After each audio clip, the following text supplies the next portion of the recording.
ও বন্ধু, ওই রাসূলকে আমার নবী জানিয়ে দিলেন, ইন্নাল্লাহা ফাদ্দালানি আলাল আম্বিয়া, নিশ্চয় আমার আল্লাহ আমি রাসূলকে সকল পয়গম্বরের থেকে শ্রেষ্ঠত্ব উত্তম বানিয়েছেন। সুবহানাল্লাহ।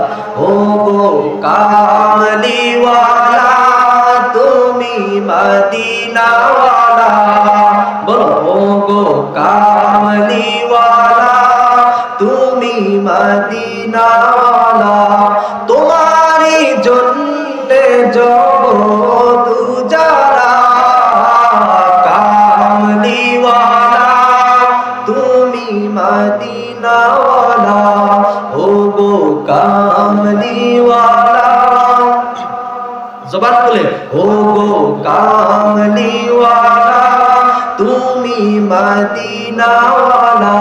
রাসূলের মুহাব্বত অন্তরে ধারণ করে গজল গাওয়া যাবে তো ইনশাআল্লাহ। ও গো কামলিওয়ালা তুমি মদিনাওয়ালা,